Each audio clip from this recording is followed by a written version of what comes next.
Hey, what's going on everyone? We're going to attempt to break down the ending for The Predator. So for those of you who have seen it, strap yourselves in, there is a lot to discuss. And for those of you who have not yet seen the film, you might want to avoid this video until you have. Unless you just like hearing about spoilers, then let's get to it. So The Predator mostly focused on the upgrade hunting the fugitive after he stole his ship and a device called the Kujad in the script. The film opens up with the fugitive escaping in the ship called the Ark, which has the keys to save humanity, according to the characters later on, spoken in dialogue. The movie also introduced the ideas that the predators themselves are visiting Earth more frequently due to global warming, which is why Project Stargazer was put into place under the guidance of Agent Traeger and with the help of scientist Sean Keyes, continuing after the OWLF, likely from Predator 2.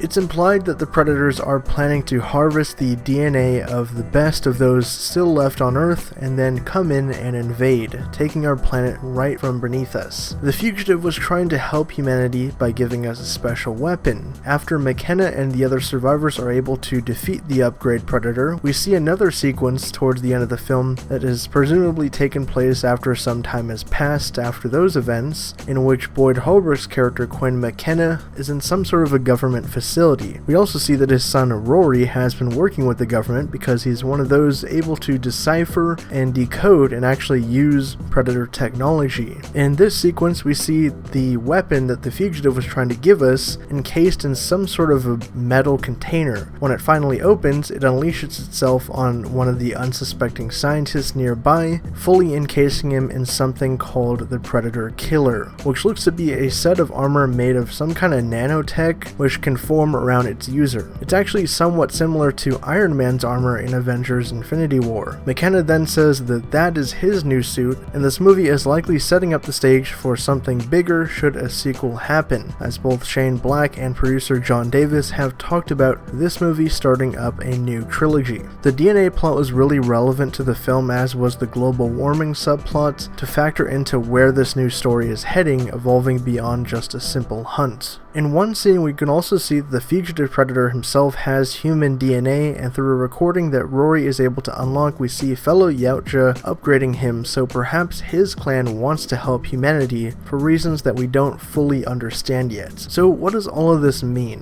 The Predator Killer armor is something quite recent in terms of it actually being put into the film from what I understand, because the original ending was much more open and kind of vague. It just ended with McKenna and Casey looking up into the sky, realizing that more predators will come after the upgrade is defeated. So the idea that they did this sequence involving the Predator Killer armor as somewhat of an Iron Predator suit, I guess you could say, is interesting, and it's something very direct, saying that hey, this is where we want to go for the sequel. I honestly think it could be kind of interesting to see humans using Predator technology more frequently, as it's something that really hasn't been explored in any of the expanded media, and from what I understand, this movie was the first time that we saw humans actually using it, apart from stuff in like Predator 2 or the 2010 film when they picked it up off of predators like, the smart disc or some of the plasma casters and things like that. I mean, even in AVP Requiem, we saw the character use Wolf's plasma pistol. But what do you guys think about this ending? Are you excited to see where the franchise is going from here, with the idea that it's not just a simple monster movie anymore, it's actually coming into something much bigger, introducing the idea that predators on their home planet are getting restless and they want to move in and take Earth? It's becoming almost an alien invasion series, which is actually kind of a unique angle to take the franchise. I don't think anyone really expected it to go this direction. I'm still not fully convinced on the Predator Killer armor, but from what we can see of it, it is armed to the teeth with multiple laser sights for the plasma weapons to fire upon.